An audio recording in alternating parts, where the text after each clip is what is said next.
Okay, so this the final lecture for today. Is going to be just answering the question exactly how we eliminate self-reactive B cells and T cells. And I will start out by saying that we probably know a lot more about T cell selection than we do about B cell selection, but therefore I'm going to do B cells first, because then I want to end on a strong note, showing how much we know. Okay, so questions to consider. The first question is, how does the immune system provide a high degree of sensitivity and specificity to the broad array of pathogens, making a very diverse range of antibodies, and yet does not attack self? So how do you screen out those self-reactive B cells and T cells that, as you now know, since we generate them randomly, how do we eliminate those that recognize self-antigens? Another question is, how is T cell and B cell maturation different? What do T cells have to do during the maturational process that's different from what B cells need to do, and vice versa? And clearly that's going to have an impact upon our method that we both allow maturation to occur and prevent attack of self. And another important question is, how does a T cell know whether it's going to be a CD4 cell or a CD8 cell?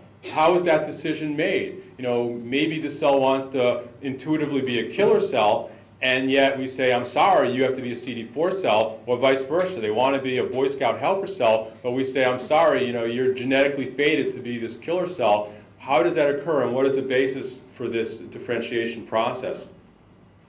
So now I'm just going to kind of step back again. And again, this lecture, I have to thank Barbara Burstein, because this is based on a lecture that she gives at Einstein. And I'm going to step back a little bit and just kind of let's go back about what the immune system is supposed to do and how effectively it does it. So just to think in terms of the big picture, the immune system has to basically clear a wide range of pathogens, viruses, bacteria, and fungi. And in order to utilize this, it has the capacity to call upon a broad array of immune response cells, myeloid cells, such as neutrophils, macrophages, which you've heard a lot about, basophils and eosinophils we really haven't talked a lot about yet, but they play a more critical role in parasite immunology.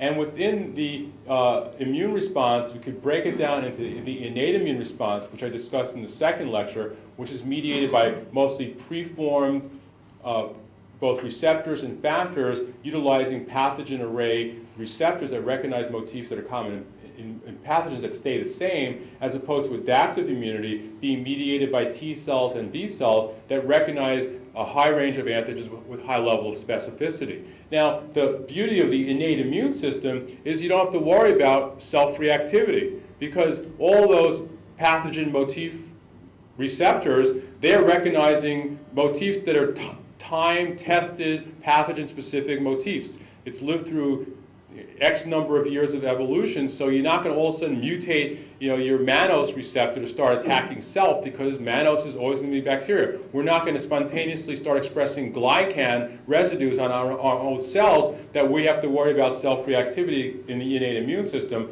But adaptive immune system is going to be the critical concern, the payoff that we have, the balance of a more broad and more specific immune response versus the capacity of that being targeted against our own self.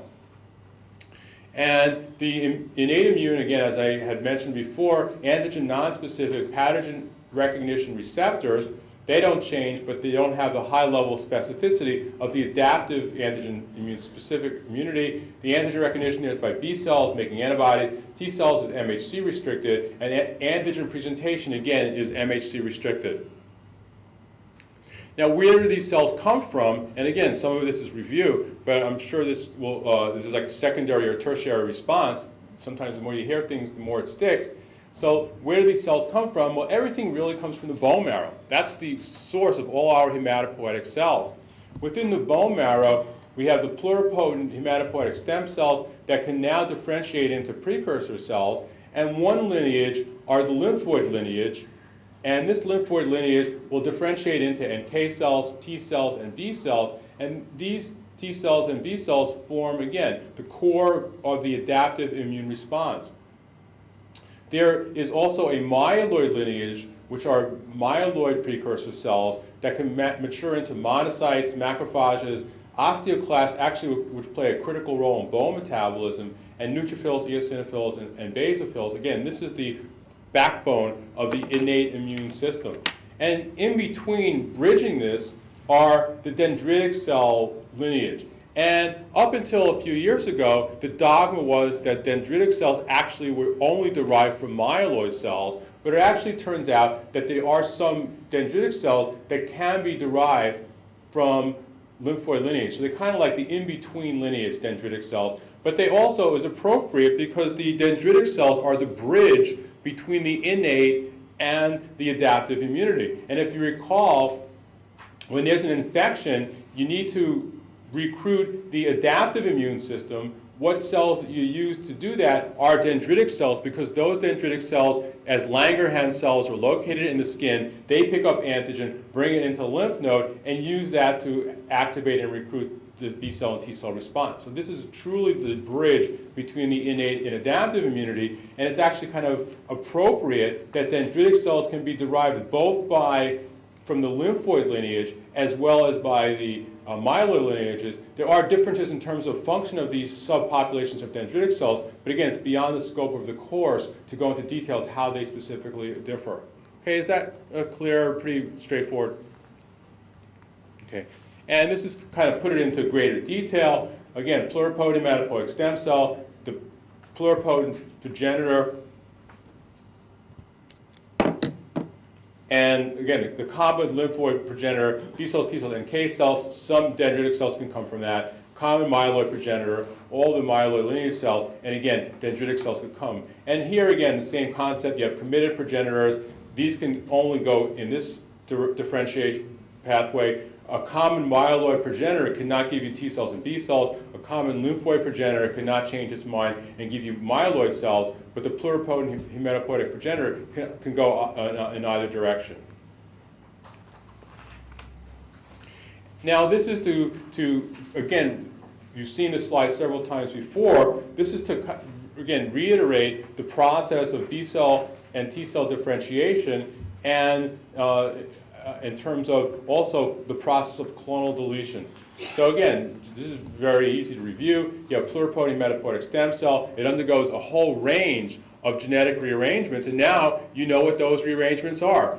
For the T cell receptor, VDJ recombination for the beta chain, VD and beta, and VJ rearrangement for the alpha chain, and for the immunoglobulin molecule, VDJ rearrangement for the heavy chain, VJ for the light chain, and that generation of diversity occurs molecularly, occurs therefore yielding millions and millions and millions of B cells that each one has unique antigen specificity based on the immunoglobulin molecule expressed on the surface.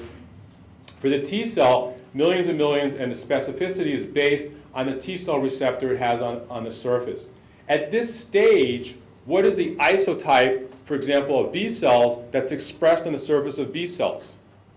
What type of antibody molecule is expressed on B cell surfaces at this early stage? IgM, absolutely. It's never seen T cells, never seen antigen. So the first immunoglobulin, as I'll show you in a few minutes, is going to be IgM during this process. At this stage, you have a mixture of cells. The overwhelming majority of these cells probably recognize foreign antigen, but still a sizable number of these cells recognize self-antigen. Why is that? Because this molecular rearrangement of VDJ has no idea what antigens are out there. Since it doesn't know what antigens are out there, it can't possibly distinguish between whether its antigen receptor recognizes a self-antigen or whether it recognizes a foreign antigen. In addition, again, every one of these cells will express thousands of receptors, but every one of them recognizes exactly the same antigen. Again, one antigen, one cell recognition capacity. So now you need to cull out any kind of self-reactive T cells or B cells before you can allow them to get into the peripheral circulation and potentially attack self. And therefore, there has to be a stage, which is what I'm going to discuss in this lecture, wherein potentially self-reactive immature lymphocytes are deleted by clonal deletion. And this is a very delicate process because you don't want to go overboard. If you over-delete at this stage, you run the risk potentially of deleting important effector cells that may be making antibodies or have T-cell receptors that are going to be important in fighting infection. So you can't be over-exuberant in terms of just saying, well, whenever in doubt, eliminate. And before you know it, you may be eliminating very critical cells in mounting a good immune response. So that's a very delicate balance that you have to have. Finally, you end up having a pool of mature naive lymphocytes, and again, as I discussed in detail today, it encounters antigen, binds it, undergoes clonal amplification, and then allows itself to eliminate antigen. But what we're going to focus on in this lecture is the process of clonal deletion, both for B cells and for T cells, and this maturational process that's occurring at this early stage. Okay, any questions? Okay, so now let's start with B cells, and again, this is going to review a lot of concepts.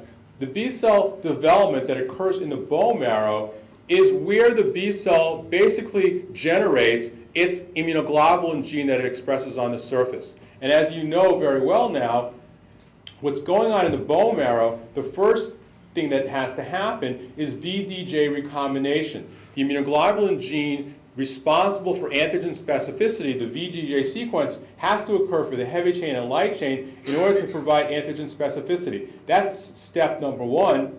It also has to occur both for two molecules. It has to occur for the heavy chain of the immunoglobulin molecule, and it also has to occur for the light chain. So you have to undergo VDJ recombination for the heavy chain. You also have to undergo VDJ recombination for the light chain. And then when both of them get expressed, that's when you have a complete immunoglobulin expressed.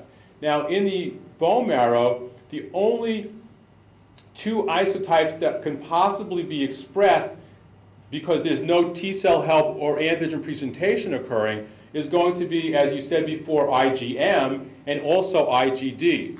Why is that? Because these are the first genes in line. Therefore, when you make the transcript, it's VDJ, and then you make a transcript with the IgM and the IgD, and then there's a splicing process that occurs which allows some IgM to be made, and then it also allows IgD to be made without requiring any kind of genetic rearrangement. In order for IgG, IgE, IgA to be made, you have to physically rearrange the DNA of the chromosome, and in order for that to happen, you need to have T-cell help, co-stimulatory signal, and antigen. So therefore, in the bone marrow, in the absence of any antigen, the only type of B cells that you're going to be seeing are those that has IgM on the surface or IgM and IgD on the surface.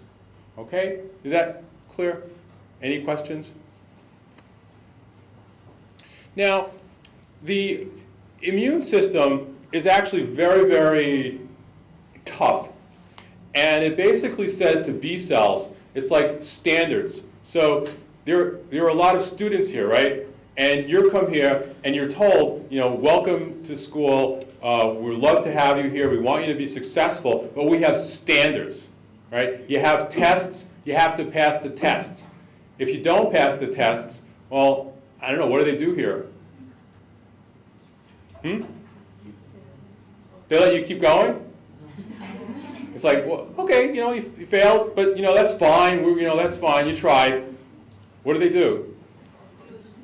So they, so they'll, they may fail you. They say, maybe a different career choice may be the case.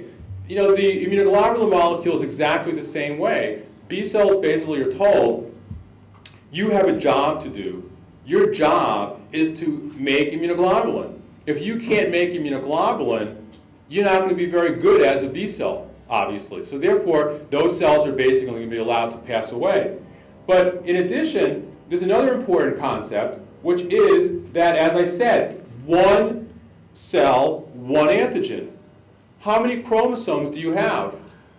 How many pairs? How many alleles do you have for immunoglobulin region? Not a trick question. You have one chromosome from the mother, one from the father, right? So how many genes do you have that could potentially encode immunoglobulin molecules? 2, right? Which means that potentially you could rearrange your maternal IgM VDJ sequence, and you could rearrange your paternal one, right? Does that make sense? Well, if we would allow that to happen, how many different antigen specificities could a B cell have? Up to 2. Well, we don't want that to happen because that would violate the rule of 1 antigen to 1 B cell. Now, again, why that should be a very strict rule, one of the reasons is in order to prevent the expression of self-reactive cells or elimination of an important antigen-specific cell because the other antibody recognizes self. So we basically have very, very focused maturation. So in order to guarantee that that happens, there's a process called allelic exclusion, which basically means that each B cell only expresses a single immunoglobulin gene allele. So even though you have 2, you only can express 1. And the simplistic view is this is a mouse that has an A and B gene, and I guess this is represented by the yellow stripe and by, I guess, the grayish stripe, and this is like kind of a rugby kind of look. But now, if you look at the B cells, even though it could potentially have either the yellow allele or the gray allele rearranged, if you look at the cells, they will either express an immunoglobulin molecule that came from 1 chromosome or the other chromosome, never from both chromosomes. Okay, that's very straightforward. So apparently what seems to happen is that when you undergo rearrangement, you first try 1 chromosome. And you can imagine how complicated the process of VDJ rearrangement is. It's hard to understand. Imagine what it's like to do it. So clearly things go wrong. So it may be that the first time you do it in your first chromosome, it doesn't work. So the same way that if you fail a test once, you get a second chance. So too, B cells say, okay, you got your safety plan B chromosome, you could try to rearrange that immunoglobulin as well.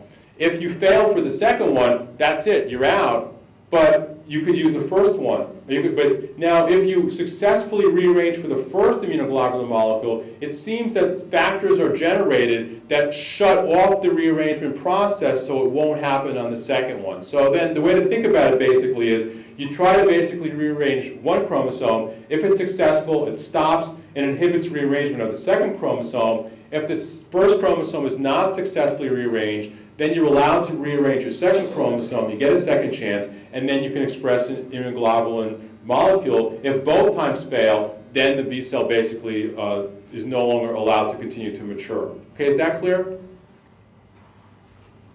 Now, it's actually has a very high wastage process in that a lot of cells don't make it. So if this is basically showing an illustration of what the bone marrow looks like, and you have the microenvironment wherein progenitor cells are proliferating but not differentiating. These progenitor cells generate the most immature B cells called pre-B cells. These pre-B cells are starting to initiate the process of rearrangement of their heavy chains. The ones that are successful can go on to the next step of rearranging their light chains. The ones that are unsuccessful end up getting deleted, and then you have these phagocytic cells that are waiting on the sides to phagocytose these and get them out of the bone marrow, and only these can go on to the next step. And then once they successfully go on and rearrange their light chain, now they will be immature B cells, and now they can undergo the process of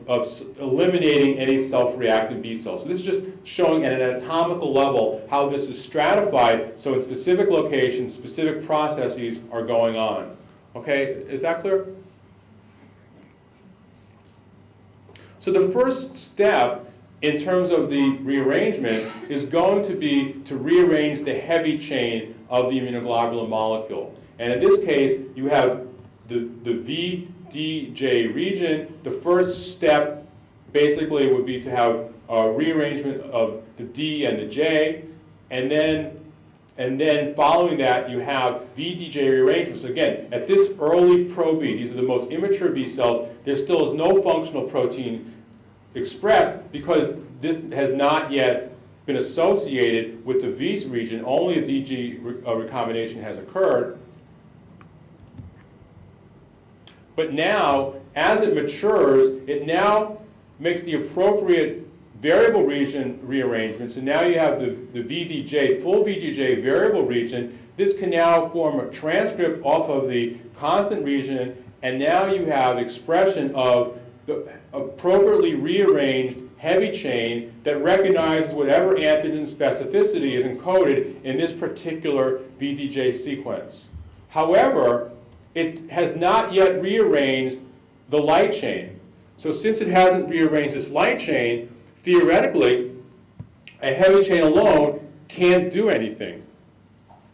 But in order for it to be expressed, it has to express a light chain. So this is like kind of paradox. How are you going to deal with that? You need the light chain in order to be expressed, but you haven't yet rearranged the light chain. So in order to do that, the B cells have this unique protein called a surrogate light chain that is not a real light chain. It's like a fake light chain, but it's similar enough in structure to allow this B cell to be, this heavy chain to be expressed on the surface in a relatively normal fashion. And while this is occurring, this B cell now can send a signal saying, I've successfully rearranged my heavy chain. Now it's time to turn on the genetic machinery to start rearranging the light chain, and stop rearranging heavy chain, so that if this is from the first chromosome, it says to the second chromosome, you do not need to rearrange your IgM genes. I've already successfully done it. So it needs the surrogate chain to be expressed on the surface to somehow generate the appropriate signals, both to stop heavy chain rearrangement as well as to tell the B cell to progress into light chain gene rearrangement. And this is by virtue of being expressed together with this surrogate light chain, this fake light chain, but it serves the purpose of providing it with its appropriate partner. Okay, is that clear? So, I mean, again, are you going to see any B cells with a surrogate chain in the peripheral blood? What do you think? Who says no? Raise your hand. Yeah, absolutely, because it's just this temporary place-holding type of maturation process. And again, at this stage, it's called a pre-B cell. So, nomenclature, again, in immunology is always can be complicated, but again, just to review, a pro-B cell is a B cell that's expressing no functional protein on the surface. And I apologize because this is actually counterintuitive. We think of a pro as like professional, as something that really knows what they're doing. And actually, ironically, for B cells, pro is like the least B cell in terms of maturation. So again, the way I remember it is the opposite of the way I normally would think about it, because B cells kind of like are the opposites. So the pro B cell is really the amateur B cell in a sense. It has no receptor at all. The pre-B cell is right before it's a B cell. Right before it's a B cell, it's expressing the heavy chain and this fake surrogate light chain. That's the pre-B cell. Once now you express the light chain, and now you're able to express a normal appearing immunoglobulin molecule. So now you rearrange the light chain. It now associates with the IgM. You've gotten rid of the surrogate chain. Now this is called an immature B cell. And it's a full B cell because it has the full immunoglobulin molecule, but it's not yet a mature B cell. And what molecule is lacking in terms of it being a mature B cell is the IgD immunoglobulin. So what defines an immature B cell is its expression of IgM alone without also expressing IgD. So whatever splicing machinery is available to allow IgD to be made is not yet occurring, and therefore this is called an immature B cell. So just to review, a B cell that has no immunoglobulin molecules on its surface, what is it called? A pro-B cell. An immunoglobulin molecule that has a heavy chain and a surrogate light chain, what is that called? Pre. It's before a full B cell. And a B cell that expresses IgM, heavy and light chain, but no IgD, what's it called? Immature. It's a little derogatory. And once it expresses IgD, what is that called? A mature B cell. Okay. Now, some of you may be saying, who cares? What is the difference between an immature B cell and a mature B cell? What is the difference between expressing IgD in terms of the ability of B cells to mature? It turns out that this is really the critical checkpoint in terms of eliminating self-reactive B cells. Because this is the stage where the antigen receptor of the B cell is wired exactly the opposite of the way it normally is wired. So normally, you bind to the antigen, to the immunoglobulin molecule, it turns the B cell on. However, before IgD is expressed, the exact opposite happens, that if you bind to the immunoglobulin molecule, you turn the B cell off. So in this case, this particular immature B cell is expressing IgM, it's in the bone marrow, and it's looking around if there's any antigen that binds to it. It sees no antigen that it binds to, therefore it doesn't get turned off. So what happens to this B cell, it's permitted to migrate to the periphery, where it can now express IgD, or called delta positive, and now become a fully mature B cell. Once IgD is expressed, now the wiring is completely switched again. Now if you bind to the immunoglobulin molecule, now it turns the B cell on. Now it can respond to antigen. If in the bone marrow, the IgM binds to a non-cross-linking self-molecule. And again, a recurrent motif in signal transduction is if you cross-link multiple surface molecules, you generate a signal, a very strong signal. If you only bind to a single immunoglobulin molecule, such as an antigen that really doesn't have, that has a single valent, it's not strong enough to give a signal to tell this B cell to basically die in the bone marrow. However, this apparently generates a B cell that may be not as responsive, or called clonally ignorant. But the most dramatic effect is what happens in the bone marrow when the B cell, immature B cell, is exposed to a multivalent self-molecule. In this case, it's able to cross-link the immunoglobulin molecules, send a signal, and this basically causes the cell to die and not leave the bone marrow, because we made an assumption, if you've seen self in the bone marrow, we want to get rid of you. That's why the immunoglobulin molecule in the immature B cell is wired to give a negative signal. Okay, is that clear? However,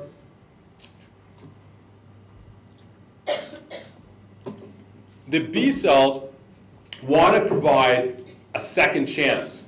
So basically, we're saying, well, you know, you are binding to self-antigen, and I really should delete you. But there's still a possible way of saving you from this fate. And if you recall, the antigen specificity is a combination of the heavy chain and the light chain. Well, let's say you change the light chain. Do you think a self-reactive B cell can be converted into a non-self-reactive B cell? What do you think? Who says yes? Raise your hand. Why not? Makes a lot of sense. So in essence, what the body says to the B cell is that I am going to turn on a process to allow you to basically get a second chance to rearrange a new light chain and see if that light chain is self-reactive. So it's almost like you take a test. You fail the test, there's a makeup exam. This is the makeup exam for B cell antigen recombination. So basically what happens is now the process gets reopened, and it doesn't happen at the heavy chain, it only happens at the light chain, but now you could rearrange another VJ sequence at the light chain, even a third VJ sequence, expressing that light chain. Again, if it recognizes self-molecule, you can turn on the process again. Obviously, you only have so many chances. But again, this is a way of rescuing B cells. Now, it makes a lot of sense because you've gone to all the effort of rearranging the IgM heavy chain. Why should you waste all that work if the B cell can still be saved? So this is kind of like the green approach of immunology, of conserving all the rearrangements that you've done and recycling it. However, if you keep on making light chains, because maybe your heavy chain has such a high affinity for the self-antigen that the light chain isn't contributing as much, ultimately, again, that B cell will not be allowed to leave the bone marrow, and this is the mechanism by which we eliminate self-reactive B cells. Okay, is that clear?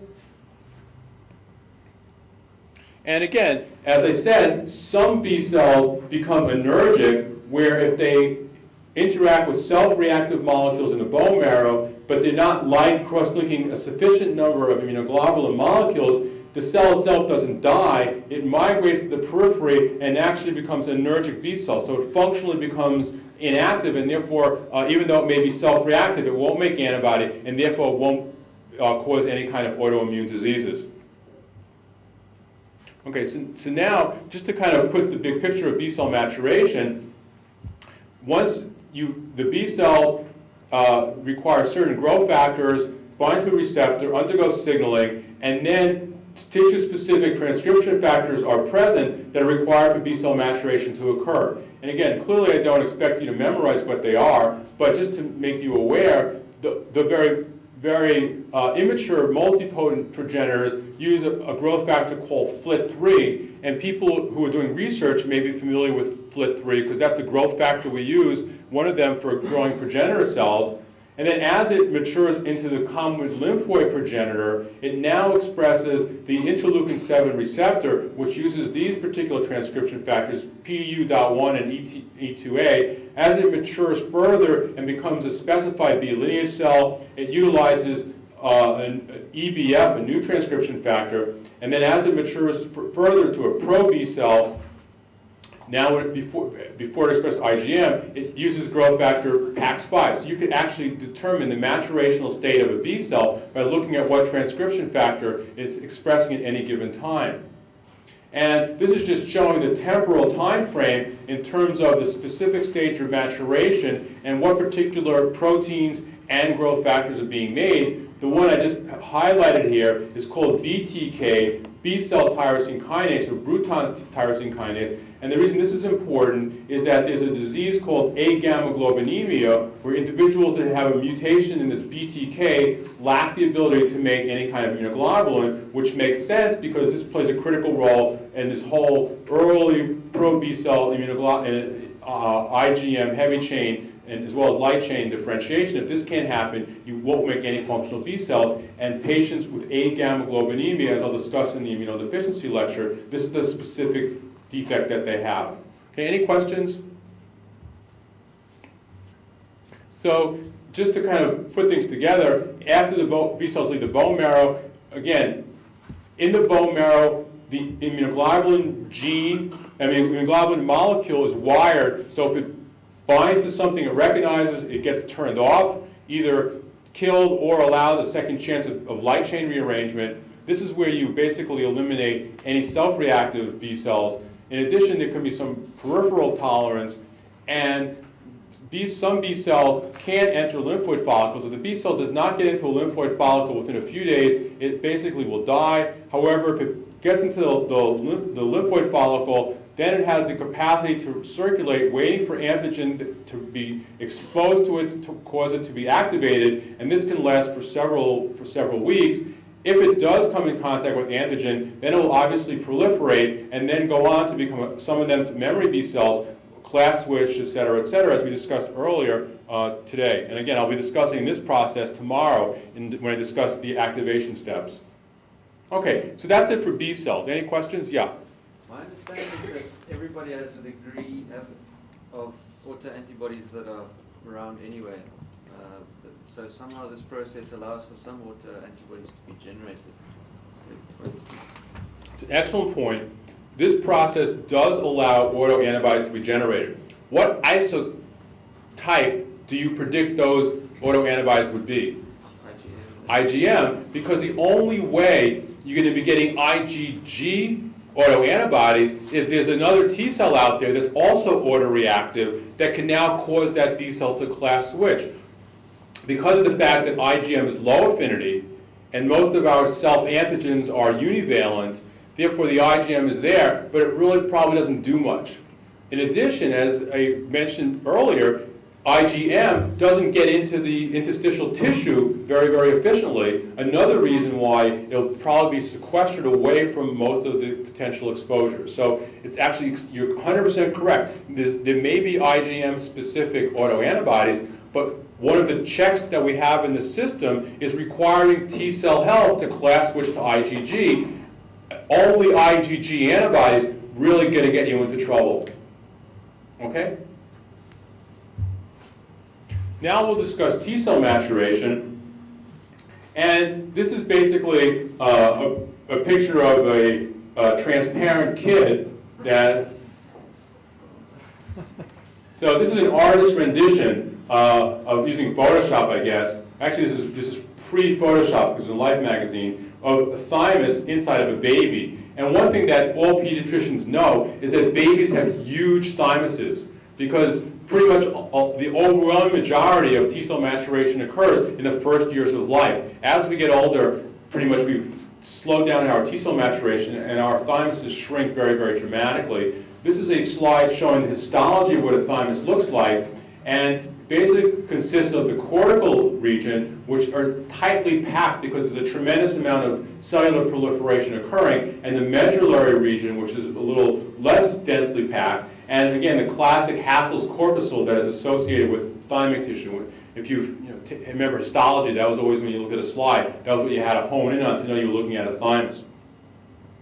Again, just to review, the antigen-presenting cell has MHC plus peptide, either class 1 or class 2, CD8 specific for class 1, CD4 specific for class 2, and the T cell receptor is recognizing peptide. But what this slide is teaching us is that T cells have to do something that B cells don't. Because all B cells need to do is generate an immunoglobulin molecule, and that's it. You don't even care what antigen it recognizes as long as it's not self. But the T cell has to do something very, very critical. It has to rearrange its T cell receptor, that it has to be able to recognize MHC molecules. Because if you recall from yesterday, the only way a T cell is going to see antigen is in the context of an MHC molecule. It has to recognize a piece of that MHC molecule. If you have T cells that have T cell receptors that don't recognize your MHC molecules, it's totally worthless to you because it's never going to be able to functionally see antigen. So therefore, a critical step in the maturational process is that you have to make sure that your randomly generated T cell receptor has to be able to recognize MHC sequences, your MHC sequences, the one in your own body. Is that clear? Now, why is that critical in this step? Because now the T cell receptor has two chances to recognize, well, actually it has, you have, if you're heterozygote, right, you're expressing at least 6 class 1 MHC molecules and at least 6 class 2 MHC molecules. Your body doesn't care which MHC molecule your T cell receptor recognizes as long as it recognizes one of them. And it also doesn't care whether you recognize a class 1 or a class 2 as long as you recognize one of them. So in essence, during the process of thymic maturation, the T cell receptor is queried in the thymus where it's exposed to all the MHC molecules and said, which one do you recognize? If you don't recognize any, you're out of luck, you're not going to be allowed to proceed, and you're basically deleted. If you recognize a class 1 MHC molecule region, then now a signal gets sent into the T cell and saying, you're going to become a CD8 cell because that's what you recognize. If the random rearrangement was one that permitted the T cell receptor to recognize an MHC class 2 sequence, then the T cell is told, congratulations, you're going to be a CD4 T cell. And now, so this is how the specificity of CD4 versus CD8 is generated, solely based on what MHC sequences are randomly generated, TCR sequences are randomly generated in order to enable to recognize a piece of the MHC molecule. Okay? Now, another important point is that all of us have different MHCs. So it may very well be that T cell receptors sequences that can't mature in my MHC because they don't recognize my MHC may mature very well in your MHC because it's a different sequence, or vice versa. Some T cell receptors that may mature very well in your body because there's an MHC it recognizes, in my body may not mature well at all because it's a different MHC. So this means that even though that people's TCR repertoires were very, very different depending upon what MHC molecules that they have. And again, as a lot of you are learning, different MHC molecules can be associated with different disease courses and different either autoimmune diseases or capacity to fight infection. Okay?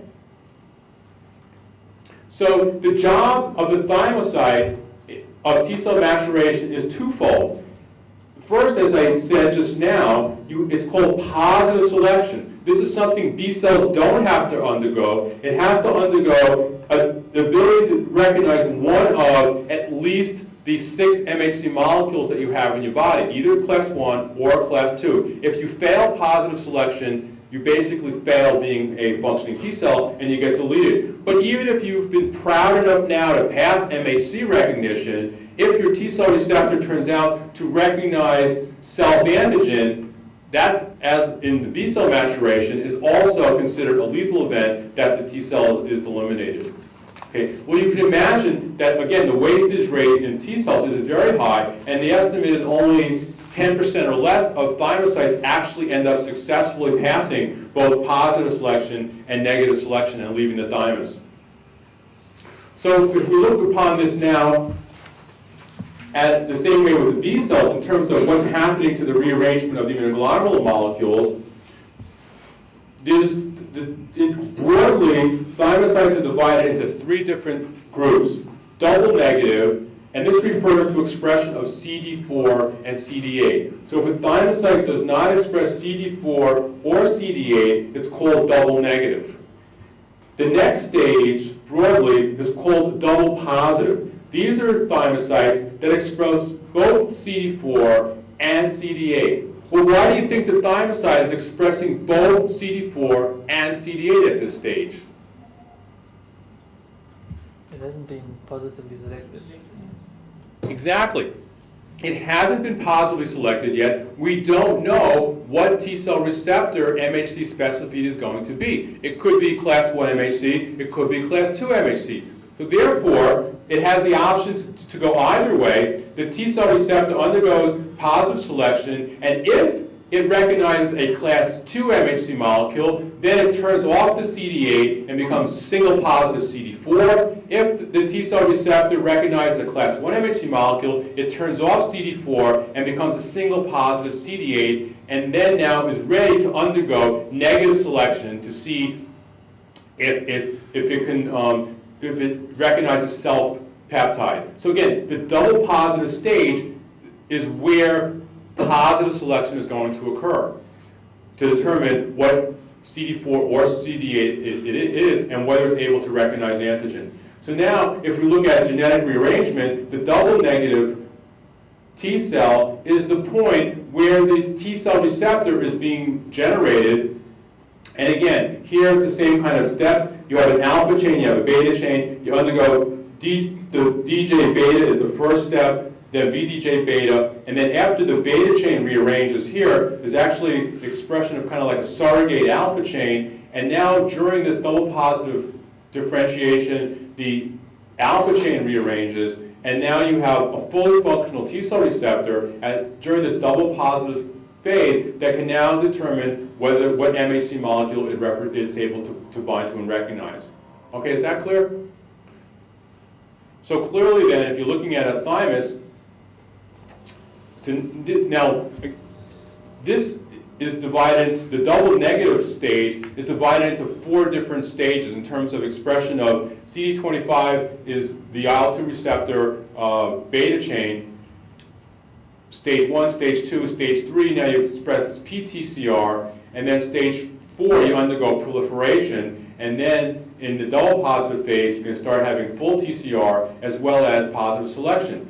Now if you look at where this is happening, Again, here's the cortex, here's the medulla. Remember, the medulla is very loosely packed, and the cortex is tightly packed. Why? Because that's where the proliferation is occurring. So the double negative 1 precursor comes out of a venule from the peripheral blood. It's newly immigrated from the bone marrow. It comes in, encounters dendritic cells, other cells, starts maturing, encounters cortical epithelial cell, continues to mature. Now it starts rearranging its beta chain, the double negative 3. Now the double negative 4 has the beta chain fully arranged. And now it comes into the middle cortical area, where now it's an immature double positive thymocyte, undergoes a high level of proliferation, expressing a mature T cell receptor, and this is where it's undergoing positive selection. It's also densely packed because this is where a lot of the proliferation is occurring. As it now migrates back into the medullary region, it comes in contact with dendritic cells and epithelial cells, will undergo negative selection, and then after it successfully passes through that, it gets into the peripheral circulation, leaves, and then becomes a mature circulating T cell. And to kind of put the positive and negative selection into context, if the T cell basically does not express any T cell receptor, that's obviously a negative event, because you need to have a low-level signal transduced in order for the cell to survive. TCRs with no recognition of self-MHC, so it doesn't recognize either class 1 or class 2 MHC in a person's body. Again, it basically gets no signal and it dies.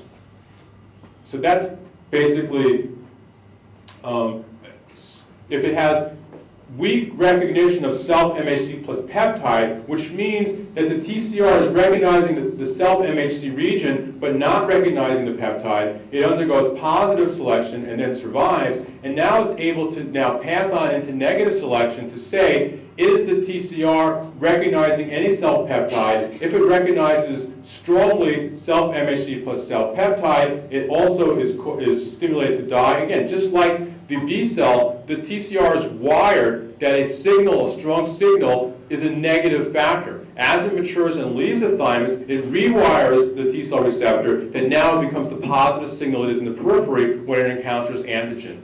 So this is basically, and again, obviously, if it passes both negative and positive selection, it matures and then can become T helper cells, CD8 suppressor cytotoxic cells, and migrate to peripheral lymph organs. It's functional because it recognizes MHC. It's not deadly because it doesn't recognize any self-reactive antigens.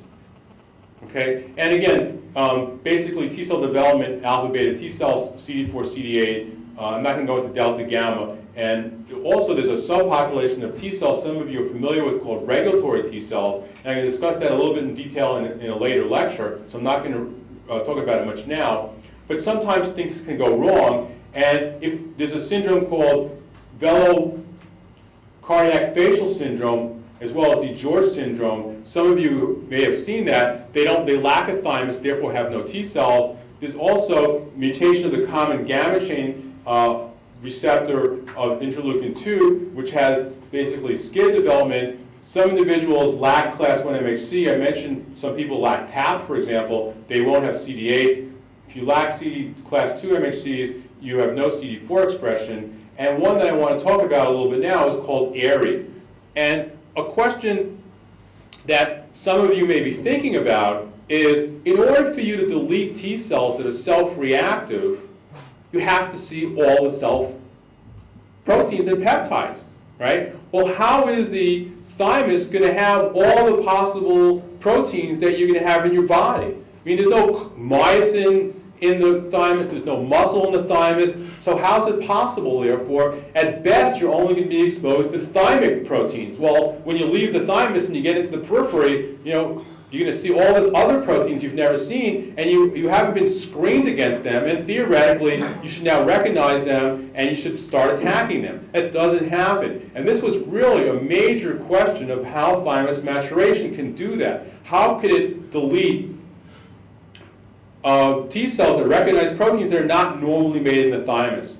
So immunologists basically kind of made up a story they said, well, magically the thymus must have this ability to express all sorts of different proteins in order to allow this to occur. Okay, that's a nice explanation, but this is science, you have to prove it. And it turns out that in fact there's a gene called AIRE, called autoimmune regulator, which actually is a protein that allows epithelial cells in the thymus as well as dendritic cells to express other proteins that they normally don't express.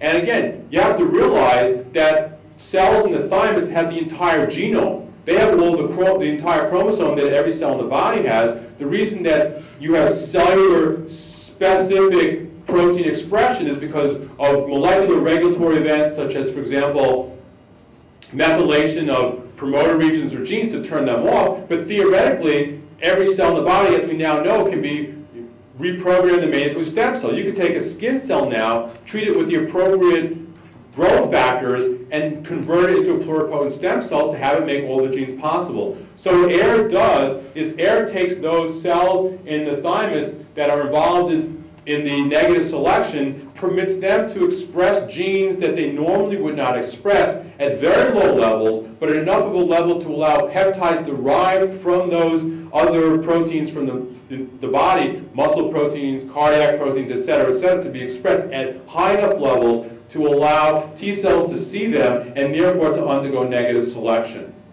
And the proof of it is that individuals that have mutations in AIRE have terrible autoimmune diseases because they have not successfully been exposed to all the self proteins, and therefore now when those thymocytes leave as T cells, they haven't been completely undergone negative selection, and now they have a lot of autoreactive diseases. So again, this is really nice because it actually able to demonstrate the real basis for something that we knew had to happen, but really couldn't explain how it was happening.